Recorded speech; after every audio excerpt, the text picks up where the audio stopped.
चलो जी अगे चलते हैं। हुण मौलिक अधिकारां ते डायरैक्टिव प्रिंसीपल्स बारे जिहड़ी कन्फ्लिक्ट आ बाद च दसूंगा मैं तुहानूं। फिलहाल असीं गल करदे हैं मौलिक कर्तव्य। यह अमरीका के 35वें राष्ट्रपति ने जी जॉन एफ कैनेडी। इन्होंने की कहा सी, कहते भी तुसीं ये ना पुछो भी सरकार थानू की दिंदी है, सर तुसीं दसो भी तुसीं सरकार वास्ते की करदे हो। दसो जी की करदे हो सरकार वास्ते। हाँ जी मैनूं दसो। तुसीं तां कहंदे सरकार नौकरी नहीं दिंदी, सानूं बुरा हाल ये वो। तुसीं सरकार वास्ते की करदा हुण तक? GST लेंदी है सरकार, टैक्स पे करते हो। अच्छा बहुत अच्छी गल है। होर थोड़े देश के प्रति होर की फर्ज बनते हैं?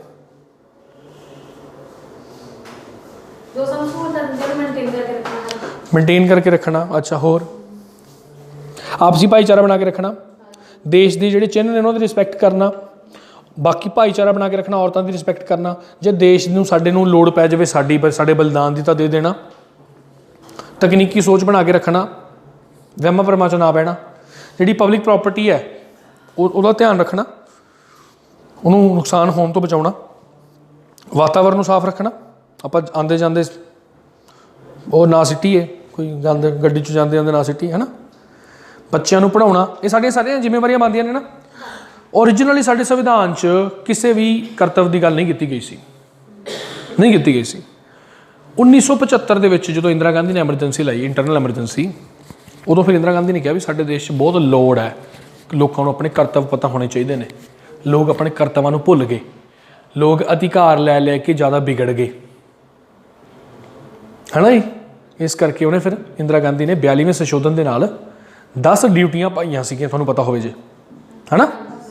एक कमेटी आई सी स्वर्ण सिंह कमेटी। चलो आप पढ़ते हैं, पहला साडे संविधान च मैंशन नहीं सी, फिर एक नवा भाग 4A जिहदे विच आर्टिकल 51A पाया गया। 42वें संशोधन नाल 10 ड्यूटियां पाइयां गईयां अते 11वीं ड्यूटी जिहड़ी 86वें संशोधन सन 2002 च एक होर पाई गई। वैसे मौलिक कर्तव्य ने जिहड़े वो किसी भी संविधान च क्लीयर कट नहीं लिखे हुए, सिर्फ जापान के संविधान च क्लीयर कट लिखे हुए हैं। पर जे साडे तो कोई क्वेश्चन पूछे मौलिक कर्तव्य आप कित्थों लए ने, तुसीं कहोगे जी रशिया सोवियत संघ तो लए ने। जिहड़ा पहला सोवियत संघ हुंदा सी हुण वो रशिया टुट गया सी सन 1992 च, 15 मुल्क बन गए सी, हिस्टरी पढ़ांगे। सो हुण तुसीं DPSP पढ़े कि नहीं पढ़े? ये सरकार की ड्यूटी बनती है ना भी लोगों ने तरक्की करे। उस आप पढ़िया ना, उन्होंने ड्यूटी तो आप पढ़ ली। हुण अपनी ड्यूटी पढ़नी अपने। सरकार दी ड्यूटियां तुहानूं पता लग गया की सी गया भी SC ST नूं प्रमोट करो, गौ हत्या ते बैन करो, शराब नूं बंद करो, नशीले पदार्थों ते रोक लाओ, SC ST नूं प्रमोट करो, बच्चों का अर्ली चाइल्डहुड केयर करो, औरतों की रिस्पैक्ट डिगनिटी ये वो सब कुछ। हुण साडियां की जिम्मेवारी बनती है देखते हैं। स्वर्ण सिंह कमेटी पंजाब दी सी, जलंधर दे, ठीक है ना जी। 1952 तो लैके 1964 तक के तो भी ज़्यादा समय तक, काफ़ी टाइम तक ये मतलब लगातार मैंबर ऑफ पार्लियामेंट रहे, काफ़ी मंत्रालय मिले इन्होंने, ठीक है जी। स्वर्ण सिंह कमेटी आई सी, 8 इन्होंने रिकमेंडेशन दित्तियां भी 8 ड्यूटियां की गल की इन्होंने। तो वो चों भी कुछ चीज़ां असी मान लिया, 6 मान लिया इन्हों दियां, बाकी 4 सरकार ने अपने वालों पातियां सी, ठीक है ना। तो कुल मिला के उदों 10 पातियां सी, तो 42वें संशोधन नाल भाग 4A आर्टिकल 51A क्लीयर जी। इन्होंने आ गल्लां कहीआं सी, असीं आ नहीं मन्नियां इन्हां दियां। स्वर्ण सिंह जी ने आ गल्लां भी कहीआं सी, कहंदे जिहड़ा नहीं मानदा उत्ते जुर्माना ला दो। जिवें साडे एक मौलिक कर्तव्य है भी आपसी भाईचारा बना के रखो, तुसीं जे नहीं बनाना चाहते ना बनाओ। मतलब इसदा मतलब ये नहीं तुसीं दुश्मनी क्रिएट करोगे, वो भी गलत है भी उदां भी तुसीं जे भाईचारा नहीं बनाना चाहते ना बनाओ, औरतों की रिस्पैक्ट नहीं करना चाहते ना करो, पर डिसरिस्पैक्ट नहीं करनी, वो एक अलग चीज़ है।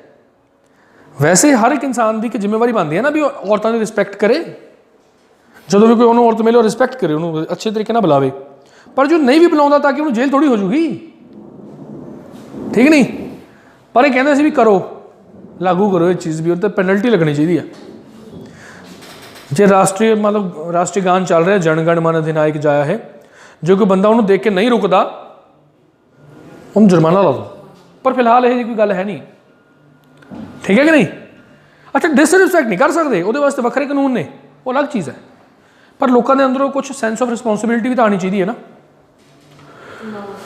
जुडिशियल रिव्यू वो कहता सी भी सरकार किसी ते फाइन ला सकती है ਅਤੇ इस चीज़ को कोर्ट 'ਚ जाके नहीं कह सकता ਅਸੀਂ ਇਹ ਗੱਲ ਵੀ ਨਹੀਂ ਲਈ, ਜਦੋਂ ਉਹ ਨਹੀਂ ਲਈ ਫਿਰ ਕੀ ਲਾਣੀ ਸੀ।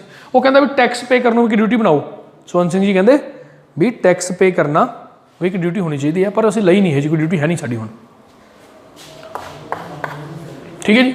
फिलहाल जी चीज़ है ही नहीं कहते वास्ते पढ़ना, ये पढ़ो भी की है। देखो पहली ड्यूटी की है साड़ी, कहना संविधान की पालना करना ते इस दे आदर्शां, इस दियां संस्थावां, राष्ट्रीय झंडे ते राष्ट्रीय गीत का सन्मान करना। National anthem and national flag, राष्ट्रीय गान कहांगे ना, नैशनल एंथम, राष्ट्रीय गीत का नैशनल सॉन्ग हो गया। फिर फिलहाल ये नैशनल फ्लैग तो नैशनल एंथम की गल की गई है। फ्लैग साडा तिरंगा तो नैशनल एंथम साडी जन गण मन 52 सेकंड है ना। ठीक है जी। साडे जिहड़े चिन्ह ने, जिहड़े साडे इंस्टीट्यूशन ने, संस्थावां ने, अदारे ने, उन्होंने रिस्पैक्ट करना सारी ड्यूटी बनती है। हुण तुसीं ना करो भावें, किसी को की फर्क पैण लग्या। झंडा मान लो झंडा लहराया जा रहा, तुसीं खड़े रहो नॉर्मल, लगे रहो फेसबुक पर, इधर उधर देखते रहो, किसी ने तुहानूं कुछ नहीं कहना,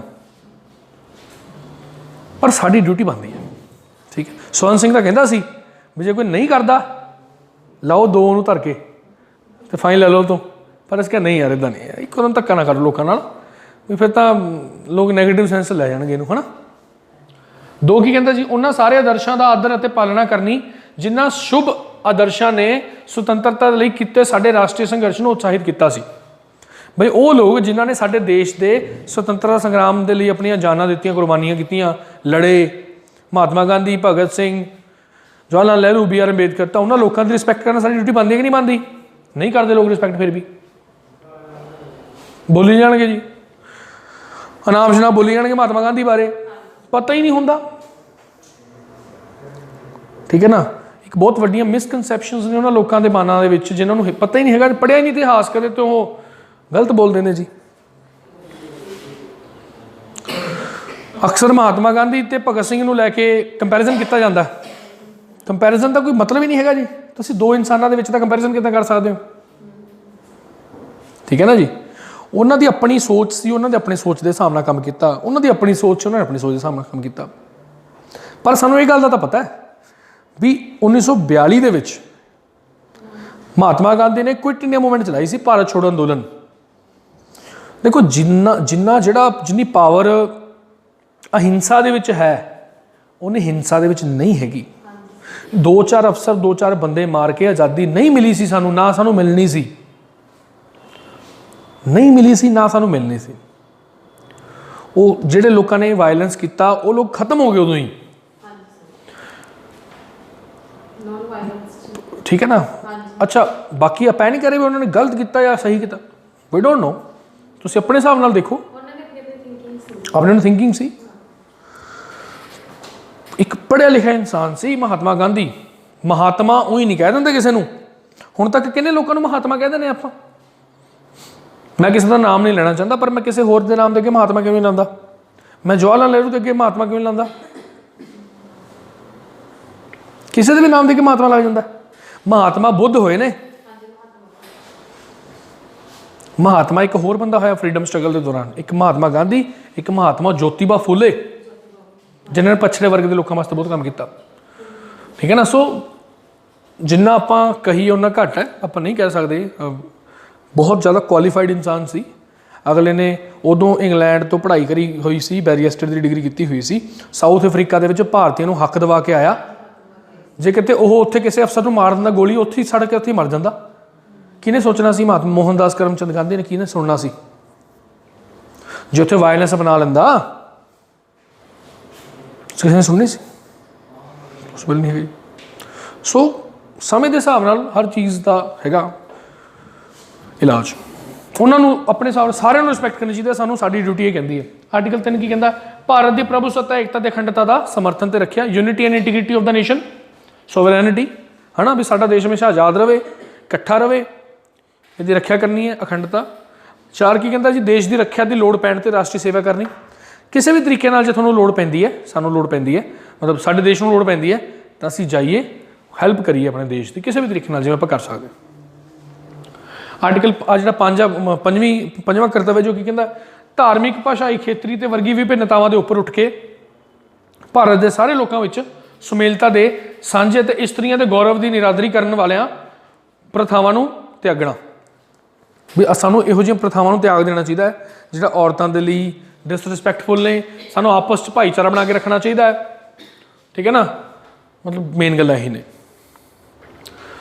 ਸੰਯੁਕਤ ਸੱਭਿਆਚਾਰ ਦੇ ਸ਼ਾਨਦਾਰ ਵਿਰਸੇ ਦਾ ਆਦਰ ਕਰਨਾ, ਜੋ ਸਾਨੂੰ ਸਾਡੇ ਪਿਛੋਕੜ ਮਤਲਬ ਸਾਡੇ ਜਿਹੜੇ ਪੂਰਵਜ ਨੇ ਦੇ ਕੇ ਗਏ ਨੇ, ਉਹਨਾਂ ਦੀ ਰਿਸਪੈਕਟ ਕਰਨੀ, ਉਹਨੂੰ ਸੰਭਾਲ ਕੇ ਰੱਖਣਾ।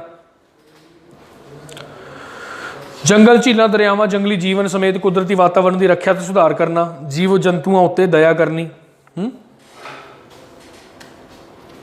ਵਿਗਿਆਨਿਕ ਸੁਭਾਅ, ਮਾਨਵਵਾਦ ਅਤੇ ਜਾਂਚ ਕਰਨ ਤੇ ਸੁਧਾਰ ਕਰਨ ਦੀ ਭਾਵਨਾ ਵਿਕਸਿਤ ਕਰਨੀ। ਅੰਧ ਵਿਸ਼ਵਾਸਾਂ ਨੂੰ ਛੱਡ ਕੇ ਤਰਕ ਦੇ ਉੱਪਰ ਹਮੇਸ਼ਾ ਜਿਹੜਾ ਹੈਗਾ ਤੁਹਾਨੂੰ ਲਾਈ ਕਰਨਾ ਚਾਹੀਦਾ। ਇਹ ਨਹੀਂ ਵੀ ਬਾਬਿਆਂ ਪਿੱਛੇ ਤੁਰ ਪਏ ਜੀ, ਜਿਵੇਂ ਕਹਿੰਦਾ ਬਾਬਾ ਜੀ ਨੇ ਵੈਸੇ ਹੋ ਜਾਏਗਾ ਜੀ, ਕਿਰਪਾ ਆ ਗਈ ਜੀ। ਇਸ ਲਈ ਕੰਮ ਕਰੋ, ਮਤਲਬ ਹੈ ਨਾ, ਸਾਇੰਟੀਫਿਕਲੀ ਸੋਚੋ, ਰੀਜ਼ਨਿੰਗ ਦਾ ਪ੍ਰਯੋਗ ਕਰੋ। ਪਬਲਿਕ ਪ੍ਰੋਪਰਟੀ, ਜਨਤਕ ਸੰਪत्ति ਹੈ ਜਿਹੜੀ ਉਹਦੀ ਰੱਖਿਆ ਕਰੋ। ਹਿੰਸਾ ਨੂੰ ਤਿਆਗੋ। ਕਹਿੰਦਾ ਵਿਅਕਤੀਗਤ ਤੇ ਸਮੂਹਿਕ ਗਤੀਵਿਧੀ ਦੇ ਹਰੇਕ ਖੇਤਰ 'ਚ ਉੱਤਮਤਾ ਪ੍ਰਾਪਤ ਕਰਨੀ, ਐਕਸੀਲੈਂਸ, ਤਰੱਕੀ ਕਰੋ, ਪੜ੍ਹਾਈ ਲਿਖਾਈ ਕਰੋ, ਵਧੀਆ ਵਧੀਆ ਨਾਮ ਲਓ, ਨੋਬਲ ਪੀਸ ਪ੍ਰਾਈਜ਼ ਲਿਆਓ, ਫਲਾਣੇ ਫਲਾਣੇ ਪ੍ਰਾਈਜ਼ ਲੈ ਕੇ ਆਓ, ਓਲੰਪਿਕਸ ਗੇਮਾਂ 'ਚ ਜਿੱਤ ਕੇ ਆਓ।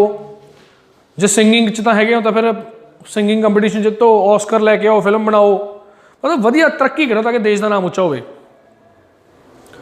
ਆਰਟੀਕਲ ਨੰਬਰ 11 ਕੀ ਕਹਿੰਦਾ ਜੀ, ਸੌਰੀ ਮਤਲਬ 11ਵੀਂ ਫੰਡਾਮੈਂਟਲ ਡਿਊਟੀ ਕਹਿੰਦੇ ਵੀ ਪੇਰੈਂਟਸ ਦੀ ਡਿਊਟੀ ਬਣਦੀ ਹੈ ਵੀ 6 ਤੋਂ ਲੈ ਕੇ 14 ਸਾਲ ਦੇ ਜਿਹੜੇ ਬੱਚੇ ਨੇ ਉਹਨਾਂ ਨੂੰ ਜਿਹੜੀ ਸਰਕਾਰ ਦੁਆਰਾ ਸਿੱਖਿਆ ਦਿੱਤੀ ਜਾ ਰਹੀ ਹੈ ਉਹਦਾ ਲਾਭ ਉਠਾ ਕੇ ਉਹਨੂੰ ਪੜ੍ਹਾਇਆ ਜਾਵੇ।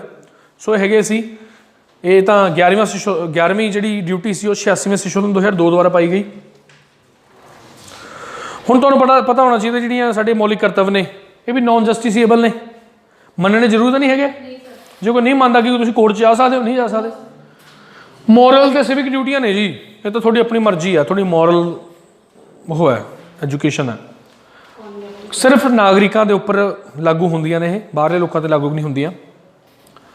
ਤੁਹਾਨੂੰ ਪਤਾ ਜਦੋਂ ਜੰਮੂ ਕਸ਼ਮੀਰ ਆਰਟੀਕਲ 370 ਦੇ ਤਹਿਤ ਇਹ ਜੰਮੂ ਕਸ਼ਮੀਰ ਦੇ ਲੋਕਾਂ 'ਤੇ ਵੀ ਲਾਗੂ ਨਹੀਂ ਹੁੰਦੀਆਂ ਸੀ, ਉਹਨਾਂ ਦੀ ਕੋਈ ਡਿਊਟੀ ਨਹੀਂ ਬਣਦੀ ਸੀ। ਅਧਿਕਾਰ ਮਿਲਦੇ ਸੀ ਉਹਨਾਂ ਨੂੰ ਪਰ ਡਿਊਟੀਆਂ ਨਹੀਂ ਉਹਨਾਂ 'ਤੇ ਲੱਗੀਆਂ ਹੋਈਆਂ ਸੀ। ਫਿਰ ਇਸ ਕਰਕੇ ਹੁਣ ਤਾਂ ਖਤਮ ਹੀ ਹੋ ਗਿਆ ਸਾਰਾ ਕੁਛ। ਹੁਣ ਤਾਂ ਪੂਰਨ ਤੌਰ 'ਤੇ 370 ਦਾ ਕੰਸੈਪਟ ਹੁਣ ਖਤਮ ਹੀ ਹੋ ਗਿਆ, ਸਮਝ ਲਓ। ਹੁਣ ਤਾਂ ਜਿਵੇਂ ਬਾਕੀ ਦੇਸ਼ ਦੇ ਹਿੱਸੇ ਨੇ ਉਵੇਂ ਜੰਮੂ ਕਸ਼ਮੀਰ ਆ। ਵਧੀਆ ਵੀ ਹੋਇਆ, ਪਰ ਇੱਕ ਐਗਰੀਮੈਂਟ ਹੋਇਆ ਸੀ ਸਾਡੇ ਜੰਮੂ ਕਸ਼ਮੀਰ ਦੇ ਲੋਕਾਂ ਦੇ ਨਾਲ ਕਿ ਜਦੋਂ ਅਸੀਂ ਮਤਲਬ ਤੁਹਾਨੂੰ ਰਲਾਣਾ ਹੋਊਗਾ ਤਾਂ ਇੱਕ ਸਭਾ ਬਣਾਵਾਂਗੇ, ਇੱਥੇ ਇਲੈਕਟਡ ਮੈਂਬਰ ਹੋਣਗੇ, ਉਹ 'ਚ ਵੋਟਾਂ ਪਵਾਵਾਂਗੇ ਅਤੇ ਫਿਰ ਤੁਹਾਨੂੰ ਆਪਣੇ ਦੇਸ਼ ਦੇ ਅੰਦਰ ਪਾਵਾਂਗੇ। ਇੱਦਾਂ ਧੱਕਾ ਨਹੀਂ ਕਰਦੇ, ਪਰ ਅਸੀਂ ਧੱਕਾ ਕਰਤਾ। ਠੀਕ ਹੈ ਨਾ, ਅਸੈਂਬਲੀ ਭੰਗ ਹੋਈ ਸੀ, ਰਲਾ ਲਿਆ ਅੰਦਰ। ਇਹ ਹੁਣ ਇਤਿਹਾਸ 'ਚ ਪੜ੍ਹਿਆ ਜਾਊਗਾ ਇਸ ਚੀਜ਼ ਨੂੰ। ਆਪਣੇ ਜਿਹੜੇ ਅੱਗੇ ਆਉਣ ਵਾਲੇ ਜਨਰੇਸ਼ਨਸ ਨੇ ਉਹ ਕਿਆ ਕਰਨਗੀਆਂ, ਮੰਮੀ ਪਾਪਾ ਇੱਦਾਂ ਹੋਇਆ ਸੀ, ਇਹਨਾਂ ਧੱਕਾ ਚੱਲਿਆ ਸੀ। ਹਾਂਜੀ ਚੱਲਿਆ ਸੀ, ਅਸੀਂ ਤਾਂ ਪੰਜਾਬ 'ਚ ਬੈਠੇ ਸੀ, ਸਾਨੂੰ ਤਾਂ ਨਹੀਂ ਪਤਾ। ਅੱਛਾ, ਟੈਕਸ ਪੇ ਕਰਨਾ ਜਾਂ ਵੋਟ ਪਾਉਣੀ ਕੋਈ ਡਿਊਟੀ ਤਾਂ ਨਹੀਂ ਹੈਗੀ? ਨਹੀਂ ਹੈਗੀ। ਇੰਨਾ ਜ਼ਿਆਦਾ ਧੱਕਾ ਨਹੀਂ ਕੀਤਾ ਲੋਕਾਂ ਨਾਲ। ਬਾਕੀ ਜੇ ਡਿਊਟੀਆਂ ਜਿਹੜੀਆਂ ਹੈਗੀਆਂ ਵੀ ਨੇ ਉਹ ਕਿਹੜਾ ਕੋਈ ਇਨਫੋਰਸੇਬਲ ਨੇ ਵੀ ਕਰਨੀਆਂ ਪੈਣਗੀਆਂ, ਜੇ ਵੀ ਲਿਖ ਦਿੰਦੇ ਕੀ ਫਰਕ ਪੈਣਾ ਸੀ। ਸੋ ਆਹ ਸੀ ਸਾਡਾ ਅੱਜ ਦਾ ਕੰਮ, ਯਾਨੀ ਮੌਲਿਕ ਕਰਤੱਵਾਂ ਬਾਰੇ ਪੜ੍ਹਿਆ। ਉਹ ਤੋਂ ਪਹਿਲਾਂ ਅਸੀਂ DPSP ਬਾਰੇ ਪੜ੍ਹਿਆ। DPSP ਦੇਖੋ 36 ਤੋਂ 51 ਆਰਟੀਕਲ ਨੇ, ਯਾਦ ਕਰਨੇ ਪੈਣਗੇ। ਹਾਂਜੀ ਹਾਂ, ਟੈਕਸ ਪੇ ਕਰਨਾ ਕੋਈ ਡਿਊਟੀ ਨਹੀਂ ਹੈਗੀ ਵੀ ਤੁਸੀਂ ਦੇਖੋ ਹਰ ਬੰਦੇ ਨੂੰ ਟੈਕਸ ਪੇ ਕਰਨ ਦੀ ਕੋਈ ਉਹ ਜ਼ਰੂਰੀ ਤਾਂ ਨਹੀਂ ਹੈਗਾ ਵੀ ਕਿਸੇ ਬੰਦੇ ਦੀ ਇਨਕਮ ਹੀ ਨਹੀਂ ਹੈਗੀ ਉਹ ਕਿੰਨਾ ਪੇ ਕਰੂਗਾ। ਆਰਟੀਕਲ ਨੰਬਰ 37 में मतलब समाजवाद हो गया जी। ਆਰਟੀਕਲ ਨੰਬਰ 37 ਪਤਾ ਕੀ ਕਹਿੰਦਾ ਸੀ? ਆਰਟੀਕਲ ਨੰਬਰ 37 ਕਹਿੰਦਾ ਸੀ ਬਈ सर मेरी गल सुनो एक मिनट, मतलब एक सब इसी में ही पढ़ने पड़ेंगे जी, मतलब DPSP में पढ़ने पड़ेंगे। समाजवाद, उदारवाद, गांधीवाद, ये सब मतलब वो तो मैंने आपको DPSP के जो अलग अलग आर्टिकल्स हैं ना, मैंने आपको बताया कि कुछ आर्टिकल्स, कुछ DPSP तो ऐसे हैं जो समाजवाद के ऊपर आधारित है, कुछ गांधीवाद के ऊपर आधारित है, कुछ जो है वो उदारवाद के ऊपर आधारित है। वैसे अगर हम पढ़ना चाहते तो इनको सीधा भी पढ़ सकते थे, 37, 38, 39, 40, 41, 42, 43 इदा भी पढ़ सकते सी। पर एक काम मैं थोड़े तो छड्डिया भी तुसीं एक लिस्ट बनाओ, हुण दोबारा देख लो खास गल है, क्योंकि थोड़ा जा ये मैनूं पता, मैंने थोड़ा जा बनाया, थोड़ा कॉम्प्रीहेंसिव बनाता, पर थोड़ा क्लीयर तो हो गया होना भी ये सारे गांधीवादी क्लियर हो चुके हैं सर। मतलब ये भी मतलब ਆਰਟੀਕਲ ਮਤਲਬ ਆਰਟੀਕਲ तो याद रखने ही पड़ेंगे जी। ਕਹਿਣ ਦਾ ਭਾਵ ਇਹਨਾਂ ਦਾ ਇਹ ਹੈ ਵੀ ਇਹ ਜਿਸ ਤਰ੍ਹਾਂ ਸੋਸ਼ਲਿਸਟ ਜਾਂ ਗਾਂਧੀਵਾਦ ਹੈ, ਇਹ ਅਲੱਗ-ਅਲੱਗ ਇਸ ਤਰ੍ਹਾਂ ਜ਼ਿਆਦਾ ਰੱਖਣੇ ਪੈਣਗੇ। ਦੇਖੋ ਇਹ ਤਾਂ ਵੈਸੇ ਹੀ ਕਾਮਨ ਸੈਂਸ ਲਾਓ ਤੁਸੀਂ। ਗਾਂਧੀ ਜਿਹੜੇ ਸੀਗੇ ਉਹ ਹਮੇਸ਼ਾ ਕੰਸਟਰਕਟਿਵ ਵਰਕ ਦੀ ਗੱਲ ਕਰਦੇ ਸੀ। ਪਿੰਡਾਂ 'ਚ ਪੰਚਾਇਤਾਂ ਹੋਣੀਆਂ ਚਾਹੀਦੀਆਂ, ਗਊ ਹੱਤਿਆ 'ਤੇ ਬੈਨ ਕਰੋ, ਚਰਖਾ ਉਦਯੋਗ ਨੂੰ ਉਤਸ਼ਾਹਿਤ ਕਰੋ, SC ST ਨੂੰ ਪ੍ਰਮੋਟ ਕਰੋ, ਇਹ ਸਭ ਗਾਂਧੀ ਦੀ ਫਿਲਾਸਫੀ ਸੀ, ਠੀਕ ਹੈ ਨਾ। ਸੋਸ਼ਲਿਸਟ 'ਚ ਕੀ ਕਹਿੰਦੇ ਸੀ, ਸਮਾਨਤਾ ਹੋਣੀ ਚਾਹੀਦੀ ਹੈ, ਸਾਰਿਆਂ ਨੂੰ ਬਰਾਬਰ ਅਧਿਕਾਰ ਦਿਓ, ਇਹ ਉਹ ਇਦਾਂ ਦੀਆਂ ਗੱਲਾਂ। सर एक मिनट ये 37 हो गया जी आर्टिकल इन्होंने तो